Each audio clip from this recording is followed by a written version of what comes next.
आइए समझते हैं स्किनर के सिद्धांत को। स्किनर जिनका पूरा नाम BF स्किनर था और इनका जो जन्म है वो अमेरिका में हुआ था।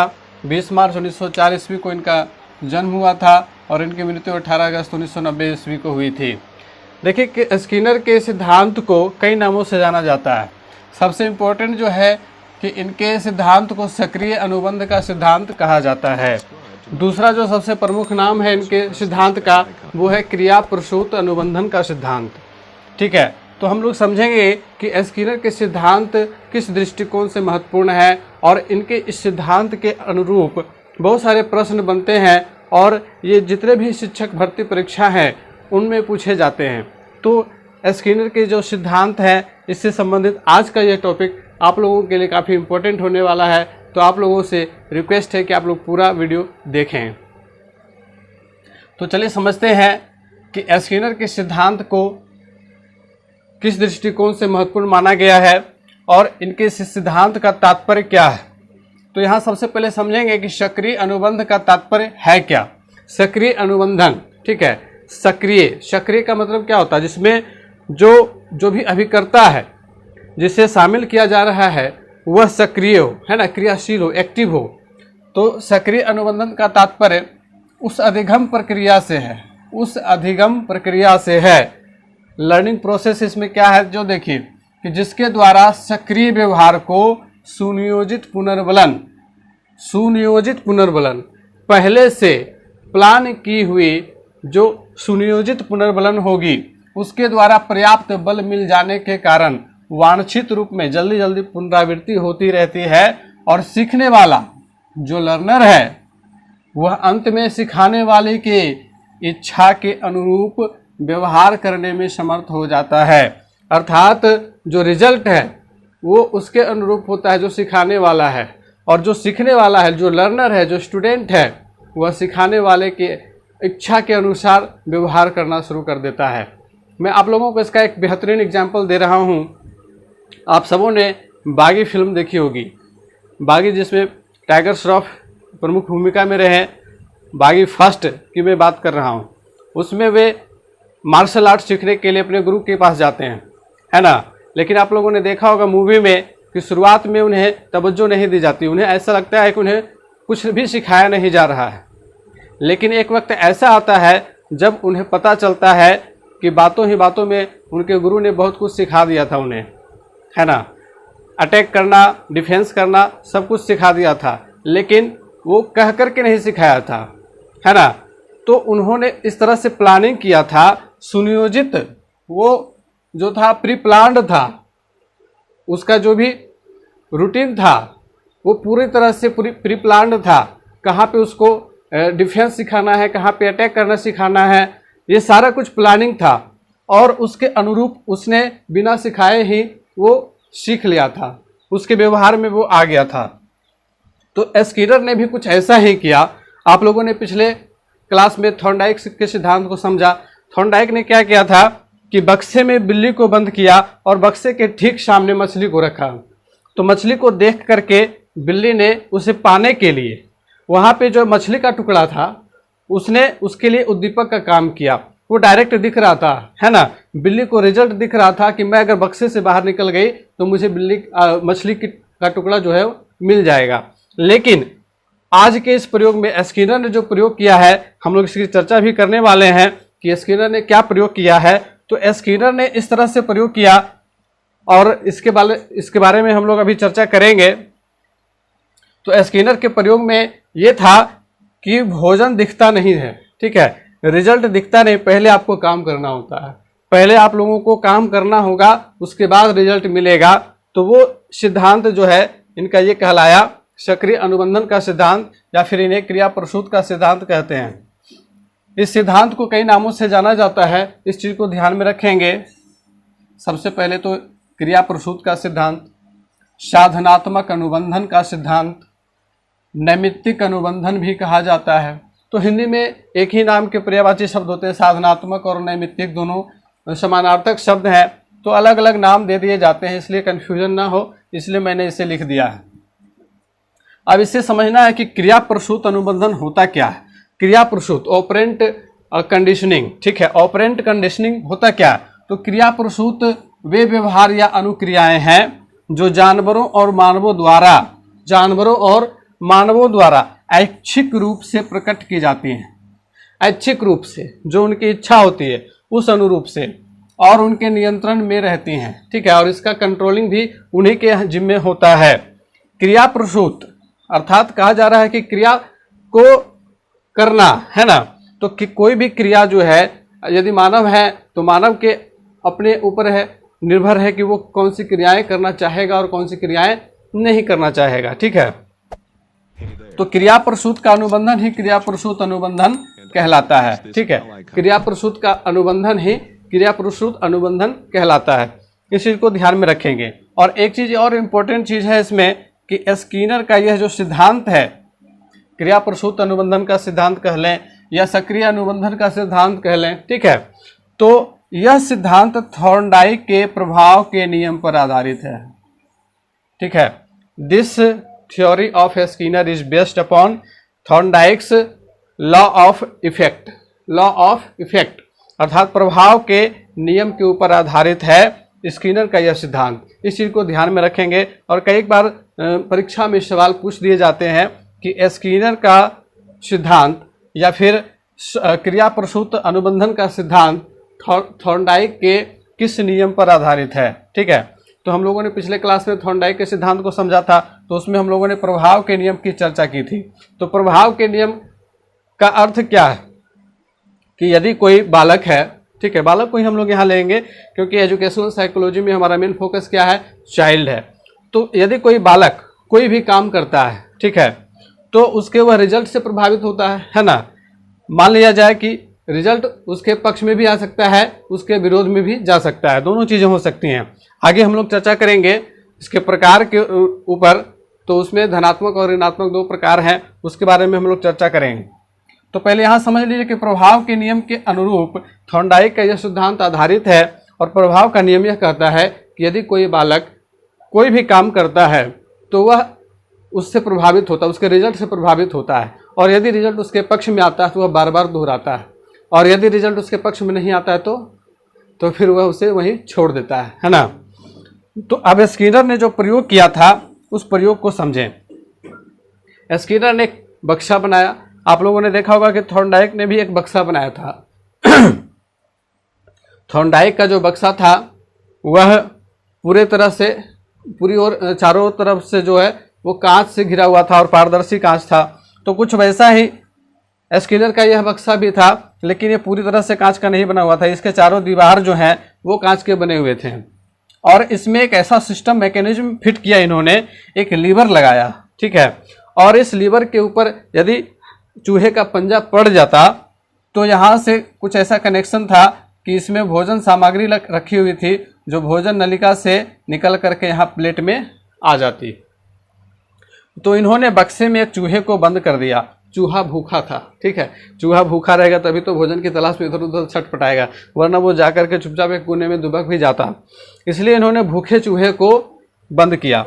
अब जब बक्सा में चूहा बंद हो गया तो उसने ऐसे ही हाथ पांव मारना शुरू कर दिया, इधर उधर घूमना शुरू कर दिया। जैसे आप लोगों ने देखा था थॉर्नडाइक के सिद्धांत में बिल्ली ने बक्से में चारों तरफ पंजे मारना शुरू कर दिया और गलती से बिल्ली का पंजा छिटकिनी पे लगा था और दरवाजा खुल गया था और उसने मछली का टुकड़ा खाया था। लेकिन यहाँ पे देखिए अंतर क्या है, दोनों प्रयोग में अंतर समझिए। थॉर्नडाइक के प्रयोग में और स्किनर के प्रयोग में, थॉर्नडाइक के प्रयोग में मछली का टुकड़ा सामने था, रिजल्ट उसके सामने रखा हुआ था, यदि मैंने बक्सा खोल दिया तो मछली मुझे मिल जाएगी। लेकिन चूहे को कुछ नहीं पता है कि मुझे भोजन मिलने वाला है, वो यूं ही चारों तरफ हाथ पैर मारता है और एक बार गलती से लीवर के ऊपर उसका हाथ पड़ता है। तो जैसे ही लीवर के ऊपर हाथ पड़ता है तो यहाँ से भोजन आकर के इसके प्लेट में गिर जाता है, और जब चूहा भोजन को देखेगा तो चूहा भूखा हुआ है, वो खाएगा। अब अगेन कुछ समय के बाद उन्होंने फिर से इस प्रयोग को दोहराया और इसी चूहे को लेकर के दोहराया, है ना। चूहा यही रहेगा, अगर चूहे को बदल दिया जाएगा तो फिर ये प्रयोग सफल नहीं हो पाएगा। तो लगातार कई बार इस प्रक्रिया को दोहराने के बाद फिर वही कंडीशन आ गया कि चूहे ने एक या दो प्रयास में ही लीवर पर हाथ मार करके भोजन लाना शुरू कर दिया। तो अब इसको पता चल गया कि मैं यहाँ पे यह काम करूँगा, यह अनुक्रिया करूँगा, तब मुझे फल मिलेगी, है ना। तो यहाँ पे पहले रिस्पॉन्स मिल गया, पहले रिस्पॉन्स उसको देना पड़ा, है ना, तब उसको रिजल्ट मिला, स्टिमुलस मिला। ठीक है, तो यहाँ पे इस चीज़ को समझेंगे कि स्टिमुलस इसको बाद में मिला, पहले इसको रिस्पॉन्स करना पड़ा, है ना, पहले इसको रिस्पॉन्स करना पड़ा अर्थात अनुक्रिया करनी पड़ी, उसके बाद इसके सामने उद्दीपक आया। ठीक है, स्टिमुलस बाद में आया। तो स्किनर का यह प्रयोग था। आइए समझते हैं कि क्रिया प्रसूत अनुबंधन के निर्धारक क्या होते हैं।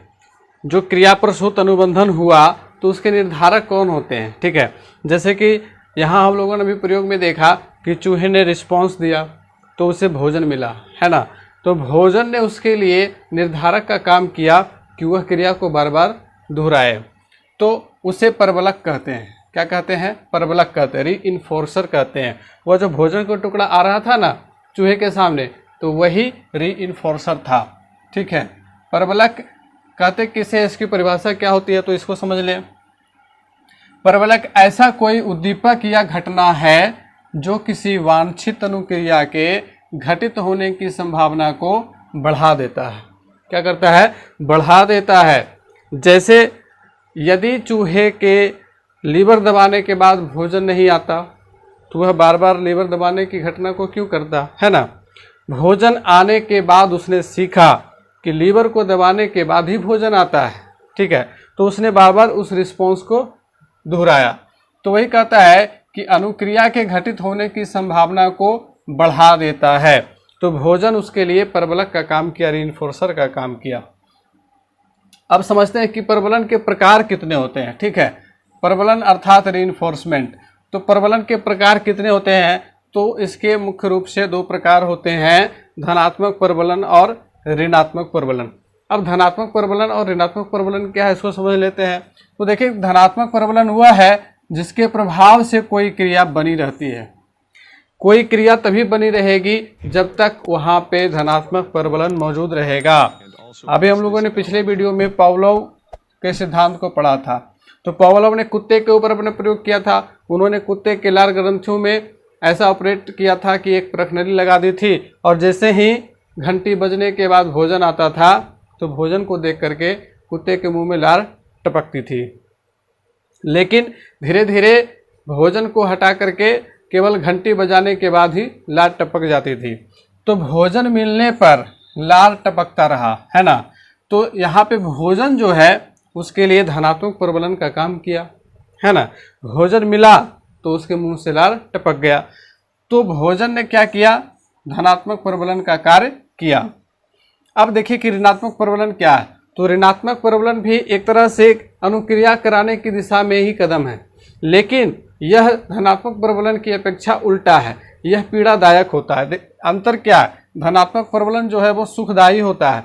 जब हमें भोजन मिल जाए तो बहुत अच्छा लगता है, और यह जो है स्वाभाविक होती है, सहज क्रिया होती है। जबकि ऋणात्मक परबलन जो है असहज क्रिया है। जैसे यदि आप जोंक के सामने, जोंक को आप लोगों ने देखा होगा, है ना, जोंक के सामने नमक का ढेर लगा दो, ठीक है, तो यह जो है नमक के ढेर के बगल से गुजर जाएगा, क्योंकि इसके लिए यह जो है ऋणात्मक परबलन का काम करेगा। नमक के ढेर से यह जोंक दूर हो करके जाएगा, क्योंकि इसको पता है कि यह जो है मेरे लिए खतरा है। तो ये यहाँ पर ऋणात्मक उद्दीपक है, लेकिन यह इसके रिस्पॉन्स को बनाए रखने के लिए जरूरी है ना। तो वही कहता है कि ऋणात्मक परबलन जिन उद्दीपनों को हटाने से किसी क्रिया की शक्ति बढ़ती है उन्हें ऋणात्मक परबलन कहते हैं। जैसे अत्यधिक ठंड से बचने के लिए गर्म कपड़े पहनना, तो यहाँ पे अत्यधिक ठंड जो है यह ऋणात्मक परबलन हो जाएगा। अभी हमने जोंक का उदाहरण लिया, तो नमक जो है जोंक के लिए ऋणात्मक परबलन हो जाएगा, है ना। हम लोग देखते हैं कि बिजली के खुले तार हैं, उससे झटका लग सकता है, तो हम लोग उससे बच करके रहते हैं, वो भी हमारे लिए क्या ऋणात्मक प्रबलन है। तो जिससे हमें दुख पहुंच सकता है और पीड़ा पहुंच सकती है, कष्ट पहुंच सकता है, और हम लोग यह उसके परिणाम को जानते हैं। यदि हमने उसके साथ संपर्क किया तो हमें मुसीबतों का सामना करना पड़ेगा, तो हम लोग उससे बच करके रहते हैं। तो ये क्या हो गया, ऋणात्मक प्रबलन हुआ। ठीक है, दंड को ऋणात्मक प्रबलन की श्रेणी में रखा जाता है। जो दंड दिया जाता है, तो दंड से बचने के लिए भी लोग क्या करते हैं, अनुक्रिया करते हैं। जैसे कि मोटरसाइकिल जो वाहन चालक होते हैं वो हेलमेट नहीं पहनते हैं, तो उनके ऊपर जुर्माना लगाया जाता है, फाइन लगाया जाता है। तो फाइन से बचने के लिए हेलमेट पहनते हैं। ठीक है, एक साइकोलॉजी बन गया कि वे लोग, उन्हें अपनी जान की परवाह बिल्कुल नहीं है। दंड से बचने के लिए, फाइन से बचने के लिए, यदि पूरे देश में फाइन हटा दिया जाए ना, तो लोग हेलमेट पहनना छोड़ देंगे। यहाँ पे उनकी जो साइकोलॉजी है सीधे सीधे दंड से बचने के लिए है। ठीक है, तो ये क्या है, ऋणात्मक प्रबलन का उदाहरण है। अब समझ लेते हैं कि स्किनर के सक्रिय अनुबंध का शैक्षिक महत्व क्या है ना। एक शिक्षक के लिए और शिक्षा के क्षेत्र में स्किनर के इस सिद्धांत का शैक्षिक महत्व क्या है, तो इसका बहुत बड़ा महत्व है। छात्रों के व्यवहार को वांछित स्वरूप तथा दिशा प्रदान करने में यह सिद्धांत शिक्षकों की सहायता करता है। जैसे मैंने शुरुआत में उदाहरण दिया बागी फिल्म का, तो उसमें वो जो हीरो है वो एज ए स्टूडेंट अपने गुरु के यहाँ जाता है और उनसे मार्शल आर्ट सीखना चाहता है। बट टीचर जो हैं वो क्या करते हैं कि उससे पहले रिस्पॉन्स करवाते हैं, रिजल्ट बाद में उसे मिलती है।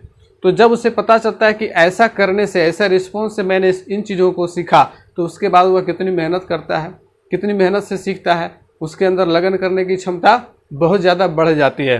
तो देखिए कि यह सिद्धांत बताता है कि यदि छात्रों को उनके प्रयासों के परिणाम का ज्ञान करा दिया जाए तो विद्यार्थी अपने कार्य में अधिक उन्नति कर सकते हैं। तो आज के क्लास में हम लोगों ने सक्रिय अनुबंधन का सिद्धांत समझा, इसे क्रिया प्रसूत का सिद्धांत भी कहते हैं। स्किनर के इस सिद्धांत को आज हम लोगों ने समझा। मिलते फिर से अगले क्लास में एक नए टॉपिक के साथ, तब तक बने रहिए हमारे साथ।